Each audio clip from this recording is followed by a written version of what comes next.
நேர்களுக்கு வணக்கம். இன்னைக்கு எலெக்ஷன் ஃபீவர் பகுதியில் நம்ம பார்க்க போகிறது தொடர்ச்சியாக பேசிக்கிட்டு தான் இருக்கோம். தமிழக வெற்றிக் கழகத்தினுடைய இந்த கரூர் சம்பவம் 41 பேர் உயிரிழந்த அந்த சம்பவத்தில் உச்சநீதிமன்றம் போன தாவேக்காவிற்கு கிடைத்திருப்பது பரிசா இல்லை பாதகமா அப்படிங்கிறது தான் பேச போகிறோம். ஏன்னா சிபிஐ விசாரணைக்கு உத்தரவிட்டு எஸ்ஐடியின் மேல்பார்வையில் நடக்கும் அப்படின்னு உச்சநீதிமன்றம் உத்தரவிட்டிருக்கிறது.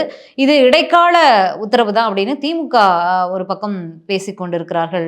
திமுக வழக்கறிஞர் உட்பட எல்லாருமே என்ன நடந்தது, இனி என்ன நடக்க இருக்கிறது அப்படிங்கிறதுடைய பார்வையை நம்ம இங்கே பேச போகிறோம். என்னென்னா சிபிஐ விசாரணைக்கு உத்தரவிட்டிருப்பது அப்படிங்கிறது அமித்ஷா அவர்களுடைய கைப்பிடிக்குள்ள விஜய் அவர்கள் போனதற்கான ஒரு அறிகுறி தான் அப்படின்னு திமுக ஆதரவாளர்கள், அதாவது இந்தியா கூட்டணி கட்சியினர் இருப்பாங்க இல்லையா, அதாவது தாவேக்காவுக்கு எதிராக என்டிஏ கூட்டணிக்கு எதிராக இருக்கக்கூடிய நபர்களுடைய கருத்துக்களாக இருக்கிறது. ஒரே நாளில் மாறின காட்சி அப்படின்னா, அதாவது தொடர்ந்து விஜய் அவர்களுக்கு ஆதரவாக தான் பாஜகவினர் பேசிக்கிட்டு இருந்தாங்க இந்த சம்பவத்தை பொறுத்த வரைக்கும். ஆனால் இந்த உச்சநீதிமன்றத்தினுடைய தீர்ப்பிற்கு பிறகு ரொம்ப ஹாப்பியாக, வரலாற்று சிறப்பு மிக்க தீர்ப்பு, ரொம்ப மகிழ்ச்சியாக இருக்குது, விஜய் அவர்களுக்கு கிடைத்த வெற்றி அப்படின்னு சொல்லிட்டு ரொம்ப மகிழ்ச்சியாக விஜய் அவர்களோட தோளோடு தோல் நிற்போம் அப்படின்னு வானதி ஸ்ரீனிவாசன் ஒரு பக்கம், தமிழிசை சவுந்தரராஜன் ஒரு பக்கம் வாண்டடாக வீட்டுக்கு வர வச்சு ப்ரெஸ் மீட் கொடுத்து பேசிக்கிட்டு இருக்காங்க அப்படிங்கிறதெல்லாம் நம்ம பார்த்துக்கிட்டு இருக்கோம். ஏன் இவ்வளவு அக்கறை விஜய் அவர்கள் மீது? யார் கொடுத்த அசைன்மெண்ட்டை, அவங்க மேலிடம் கொடுத்த அசைன்மெண்ட்டை பாஜகவினர் பண்ணிக்கிட்டு இருக்காங்க. அப்போது திமுக நினைத்த அதே பார்வையில் தான் இந்த சம்பவம் போய்கிட்டு இருக்கு. உச்சநீதிமன்றம் போவாங்க, உச்சநீதிமன்றத்தில் இதுதான் வரும், அதற்கு பிறகு பாஜகவினர் என்ன செய்வாங்க அப்படிங்கிறது மாதிரி திமுகவினுடைய விமர்சனத்தை நோக்கியே இந்த விஷயங்கள்லாம் நடைபெற்று கொண்டு இருக்கிறது.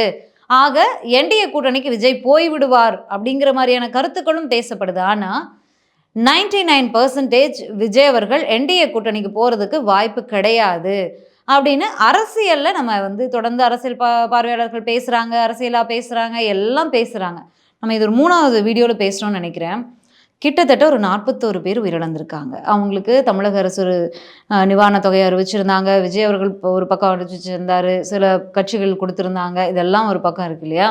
தமிழக அரசு அறிவிச்ச நிவாரணத் தொகை அவங்கள சென்று சேர்ந்து விட்டது. ஒரு நபர் பேசும்போது சொல்கிற, மனைவி இழந்த ஒரு நபர் இருந்த கடனை எல்லாம் நான் அடைச்சிட்டேன் அப்படின்னு சொல்லி அவங்க மனைவிக்கு ஏற்கனவே உடல்நிலை பிரச்சனை இருந்திருக்கு, அவருக்கும் உடல்நிலை பிரச்சனையும் போது ஆப்ரேஷன் பண்ண சொல்ல அந்த கடனை எல்லாம் நான் அடைச்சிக்கிட்டேன் அப்படிங்கிற மாதிரி அவர் இந்த நிலைமையில தான் இருக்காங்க. அந்த உயிரிழந்த தன்னுடைய உறவுகளை கொடுத்த அந்த குடும்பங்களுடைய நிலைமை அப்படிங்கிறது மிடில் கிளாஸ்க்கும் கீழான ஒரு நிலையில் இருக்கக்கூடியவங்க தான் பெரும்பான்மையானோர். இது ஒரு பக்கம் இருக்குது. 41 பேர் உயிரிழந்திருக்காங்க, அந்த குடும்பங்கள் பாதிக்கப்பட்டிருக்காங்க. பெரும்பாலும் தந்தை, கணவரை இருந்து கை குழந்தையோட, அதாவது வெளியில் என்ன சொல்கிறது, ஒரு 9 மாத கர்ப்பிணி அவங்க கணவனை இழந்திருக்காங்க. இந்த மாதிரி பெரிய இழப்புகள், மனைவி மகளை இழந்தது, 2 பிள்ளைகளை இழந்தது, மனைவி இழந்தது, இது மாதிரியான இழப்புகள் ரொம்ப பெரிது. ஒரு குடும்பத்தோட என்ன சொல்றது, அந்த குடும்பத்தினுடைய வாழ்க்கையை சூனியமாக்கிடுச்சு, அந்த மாதிரிலாம் பேச்சு நடக்குது. அந்த மாதிரியான ஒரு சூழலாக அந்த மக்கள் இருக்காங்க. இந்த பாதிக்கப்பட்ட மக்களுக்கு நீதி கிடைக்கணும் அப்படிங்கிறதா நம்ம தொடர்ச்சியாக ஆரம்பத்துலேருந்து பேசிகிட்டு இருக்கோம். தாவேக்கா பக்கம் பழி போடுவது, திமுக பக்கம் பழி போடுவது, இந்த மாதிரியான ஸ்பீச்சஸ் அரசியல் பேசிக்கிட்டே இருக்காங்க. இதெல்லாம் போகுது, நம்மளும் நிறைய பேசிட்டோம். இன்னொரு பக்கம் அங்கே அடிபட்டு காயமடைந்தவர்களை பற்றி 100க்கும் மேற்பட்டோர், அவங்களுடைய பாதிப்புகளை பற்றி யாருமே எங்கேயுமே பேசலை. அரசு அறிவிக்கும் போது 1 லட்சம் நிவாரண தொகையை அறிவிச்சிருக்காங்க. அவங்களுக்கு உண்டான சிலருக்கு கை போயிருக்கு, சிலருக்கு பெரிய பாதிப்புகள், கண்ணு இதாகிருக்கு, ஃபேஸ் எல்லாம் உடஞ்சி சர்ஜரி பண்ணுற அளவுக்கு, அந்த மாதிரி நிறைய பேர் நிறைய வகையில் பாதிக்கப்பட்டிருக்காங்க. அவங்களுடைய நிலை என்ன? தாவேக்காவினர் களத்தில் இல்லை அப்படிங்கிற குற்றச்சாட்டை நம்ம தொடர்ந்து வச்சுக்கொண்டே இருக்கோம். அந்த இல்லாத ஒரு சூழல் அப்படிங்கிறது உயிரிழந்தவங்களுக்கு அந்த ஆறுதல் சொல்லுவதோ, அந்த அவங்க பாடியை வாங்கி கொடுப்பது, இல்லை அவங்களுக்கு தேவையான உதவிகளை பண்ணுவது அப்படின்னு அவங்களோட தோள் நின்றுக்கணும். அது ஒன்று. 2ஆம் கட்ட தலைவர்களையோ விஜய் அவர்களையோ நம்ம சொல்லலை, அறிந்த முகங்கள். அந்த 5 பேர் எனக்கு தெரிஞ்சு விஜய், புஷி ஆனந்த், ஆதவ் அர்ஜுனா, நிர்மல்குமார், அது அருண்ராஜ்ன்ற அந்த ஐஏஎஸ் அவரை கூட இப்போ டக்குன்னு பார்த்தாங்கன்னா நம்மளை மாதிரியான மீடியா பர்சன்ஸ், செய்திகளை தொடர்ந்து வாசிக்கிறவங்களுக்கு தான் தெரியும். மற்ற யாருக்குமே தெரியாது. புஷி ஆனந்த் அவர்களையும் ஆதவ் அர்ஜுனா அவர்களையும் விஜய் அவர்களை தவிர புஷி ஆனந்த், ஆதவ் அர்ஜுனா அவர்களையும் எத்தனை பேருக்கு தெரியும்னு தெரியாது. அப்படியான ஒரு சூழல் தான். அப்போது அந்த கட்சியில் 3ஆம் கட்ட தலைவர்களாக இருக்கக்கூடியவங்களே யாருக்கும் தெரிய போகிறதில்ல. நான் முன்னாடியே பல பேட்டியில் சொல்லிட்டேன், ஏன் துண்டை போட்டுட்டு தான் போய் தாவேக்கா உதவி பண்ணணுமா? அந்த துண்டை கழட்டி வச்சுட்டு போய் தாவேக்கா உதவி பண்ணவே கூடாதா? அப்படி பண்ணியிருந்தா உயிரிழந்தவங்களை தாண்டிலும் அந்த காயமடைந்தவங்களை அந்த பெரும்பாடு அப்படிங்கிறது அங்கேருந்து நம்ம அங்கே கரூர் பகுதியில் இருக்கக்கூடிய ரிப்போர்ட்டர்கிட்ட பேசும்போது அவங்களுடைய கஷ்டம் அப்படிங்கிறது ரொம்ப பெரிதாக இருக்குது. ஹாஸ்பிட்டலுக்கு செலவு பண்ண முடியல. கவர்மெண்ட் ஹாஸ்பிட்டலில் வந்து அவங்களுக்கான நிறைய குறைகள் இருக்கும். அந்த மாதிரி குழந்தைகள் அடிபட்டிருக்காங்க. இந்த மாதிரி எவ்வளோ பிரச்சனைகள் இருக்குது. அட்லீஸ்ட் அந்த குடும்பங்களுக்கு போய் கூட நின்னீங்களா? ஏன் துண்டை நீங்கள் கட்சி துண்டை போட்டால் தான் தாவேக்கான்னு தெரிய போகுது. ஏன் கட்சி துண்டை போடாமல் நீங்கள் போய் உதவி பண்ண மாட்டீங்க அப்படின்னா அப்போ நீங்கள் பண்ணுறது விளம்பர அரசியல் தானே. அப்போ உயிர் போனாலும் பரவாயில்ல, நாங்கள் வந்து மீடியா, கோர்ட்டு, சுப்ரீம் கோர்ட் வரைக்கும் போய் நாங்கள் விளம்பர அரசியல் தான் பண்ணுவோம், விளம்பரத்தோடு தான் நாங்கள் அரசியல் போவோம், எங்கள் இமேஜ் டேமேஜ் ஆன அந்த இமேஜை சரி பண்ணிட்டு தான் அங்கே போய் உதவி பண்ணுவோம் அப்படின்னு சொன்னால் நீங்கள் எதுக்கு? பல ஸ்டிக்கர் அரசியலாக பார்த்துருக்கு தமிழகம். மக்கள் பார்த்துருக்காங்க, ஃபேஸ் பண்ணியிருக்காங்க. அப்போ அதோட ஒன்றா தான் நீங்களும் வரீங்கன்னா அப்போ நீங்கள் எதுக்கு வரீங்க? வீட்டில் இருக்க வேண்டியதானே. தன்னுடைய பெயருக்கு ஒரு களங்கம் வந்துருச்சு, அதை சரி பண்ணிட்டு தான் நான் போவேன் அப்படின்னா 16 நாள் 17 நாள் ஆன காரியமே முடிஞ்சாலும் பரவாயில்ல, என் இமேஜ் டேமேஜ் ஆகிருக்கு, அந்த இமேஜை சரி பண்ணிட்டு தான் நான் அந்த மக்களை போய் சந்திப்பேன் அப்படின்னா நீங்கள் எதுக்கு அவ்வளோ கஷ்டப்பட்டு போய் சந்திக்கிறீங்க அப்படிங்கிறது தான் நம்மளுடைய கேள்வி. சரி, சுப்ரீம் கோர்ட்டில் நடந்தது உங்களுக்கே தெரியும். ஒரு எஸ்ஐடி அமைச்சிருக்காங்க முன்னாள் நீதிபதி தலைமையில். அவர் நேர்மையானவர் அப்படின்லாம் நம்ம பேசியிருந்தோம். ஆனால் நமக்கு கிடைச்ச ஒரு தகவல், நம்ம பேச மறந்த ஒரு தகவல் அப்படிங்கிறது விகடனில் கூட இன்றைக்கி வெளியாகியிருக்கு. அந்த பில்கிஸ் பானு அந்த பாலியல் குற்றச்சாட்டு, அந்த கொலை, அந்த வழக்கில் 11 பேர் விடுதலை பண்ண அந்த அமர்வுலையும் இதே நீதிபதி அவர்கள் இருந்தார் அப்படிங்கிற ஒரு செய்தியுமே நம்ம வந்து படிக்க தவறிட்டோம், உங்களோட பகிர தவறிட்டோம் அப்படிங்கிறதையும் நான் இந்த இடத்துல பதிவு பண்ணிடுறேன். இவர் வந்து ஜல்லிக்கட்டு ஆதரவு தீர்ப்பை வழங்கியிருக்காரு, மாதிரி பல தீர்ப்புகளை, முரணான தீர்ப்புகளை வழங்கியிருக்காரு, பாசிட்டிவான ஒரு நல்ல விஷயங்களுக்கான தீர்ப்புகளையும் வழங்கியிருக்காரு. அதே பக்கம் இந்த பில்கிஸ் பானு வழக்கில் அந்த 11 பேரை குற்றமற்றவர்கள் அப்படின்னு அந்த மாநில அரசு முடிவு பண்ணிக்கலாம், அவங்களை விடுதலை பண்ணுறதா வேண்டாமா அப்படிங்கிற ஒரு தீர்ப்பை வழங்கி அந்த குழுவிலையும் இவர் இருந்திருக்காரு அப்படிங்கிறதும் நமக்கு ஒரு செய்தி. அதையும் நம்ம பார்க்க வேண்டிய ஒரு சூழலில் இப்போ இருக்கும். சரி, இது எல்லாம் விட இப்போ இவங்க தாவேக்கா கேட்டது எஸ்ஐடி இங்கே காவலர்களால் கொடூரமாக தாக்கப்பட்டு உயிரிழந்த ஒரு அப்பாவி இளைஞன் அஜித்குமார். அந்த சம்பவத்தில் விஜய் அவர்கள் ரோட்டில் இறங்கி நின்னார், ஒரு 2 நிமிஷம் நின்னாருன்னு நினைக்கிறேன். அதில் வந்து எஸ்ஐடி இருக்க சிபிஐ எதற்கு அப்படிங்கிற ஒரு கார்டை பிடிச்சிட்டு நின்னார். அப்போது நீங்கள் வந்து எஸ்ஐடி தான் கேட்குறீங்க, எஸ்ஐடி இங்கே போட்டாச்சு, அப்போ அந்த எஸ்ஐடி வேணாம், எங்களுக்கு நம்பிக்கை இல்லை. எஸ்ஐடி வந்து உயர்நீதிமன்றம் போட்டிருக்கு, அரசு போடலை. உயர்நீதிமன்றம் போட்ட எஸ்ஐடி மேலே எங்களுக்கு நம்பிக்கை இல்லை, உயர்நீதிமன்றத்து மேலே எங்களுக்கு நம்பிக்கை இல்லைன்னு சொல்லி உச்சநீதிமன்றம் போகிறீங்க. உச்சநீதிமன்றம் போயிட்டு அங்கே போய் என்ன சொல்கிறீங்க, உச்சநீதிமன்ற தலைமையின் மேற்பார்வையில் ஒரு எஸ்ஐடி ஃபார்ம் பண்ணுங்கன்னு கேட்குறீங்க. ஆனால் 5 வழக்குகள் போடப்படுது, அந்த 5 வழக்குகளுமே சிபிஐ விசாரணை வேணும் அப்படின்னு போடப்படுது. அந்த 5 வழக்குகள்லையுமே 3 வழக்குகள் ஃபேக் அப்படின்னு சொல்லப்பட்டது. ஒருத்தர் வந்து பின்வாங்கியிருக்கார்.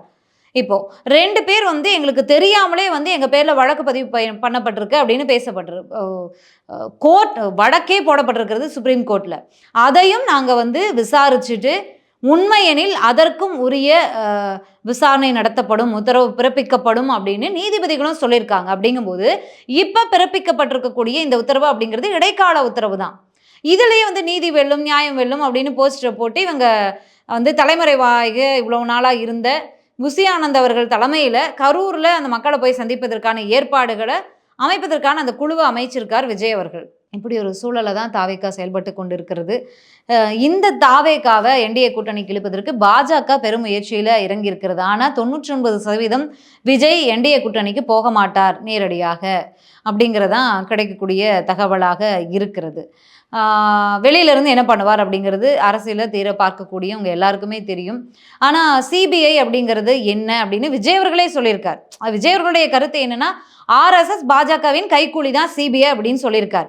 அதே விஜய் இன்னைக்கு வந்து சுப்ரீம் கோர்ட் சிபிஐ விசாரணைக்கு உத்தரவிட்ட பிறகு நீதி வெல்லும் அப்படின்னு பேசுகிறார். நிர்மல்குமார் உறக்க நீதி வெல்லும், உறக்க சொல்வோம் அப்படின்னு பேசுகிறார். ஆதவஜனா நீதி வெல்லும் அப்படின்றார்.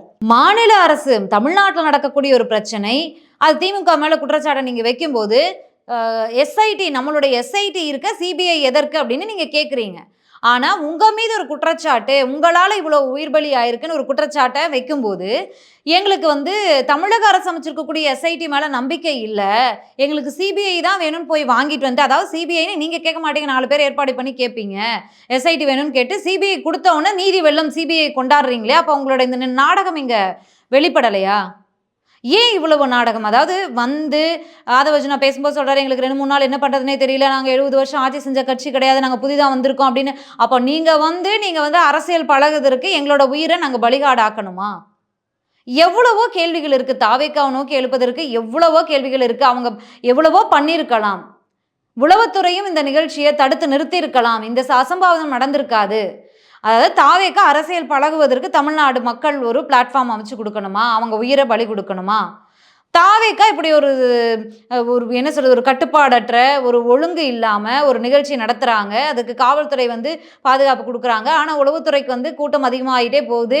மக்கள் வந்து அங்க அவதிப்படுறாங்கன்னு தெரிஞ்சும் அந்த நிகழ்ச்சிய நிறுத்தாம இருந்த அந்த உளவுத்துறை, காவல்துறை இவங்க கேம்ல மக்கள் பலிகாடு ஆறாங்களா? என்ன நடக்குது?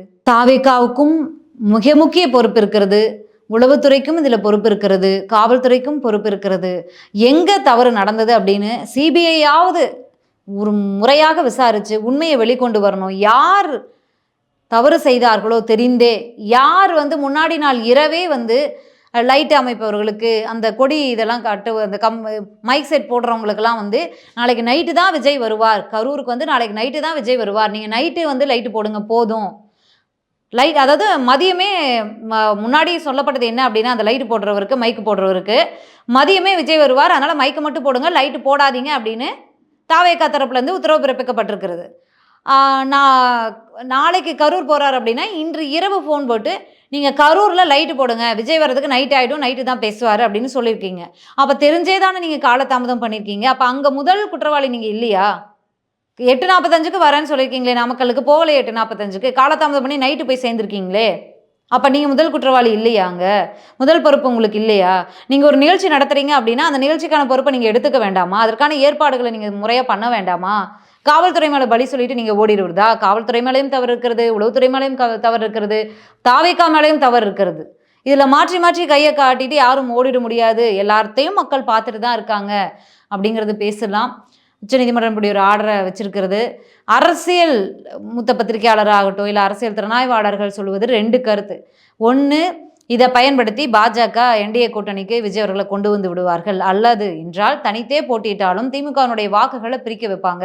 திமுக தோல்வியை நோக்கி நகர அளவுக்கான செயல்பாடுகளை முடக்கி விடுவாங்க அப்படிங்கிற மாதிரியான கருத்துக்கள் வருகிறது. என்ன நடக்குது அப்படிங்கிறத பொறுத்திருந்து பார்க்கலாம். மீண்டும் பேசலாம். நன்றி, வணக்கம்.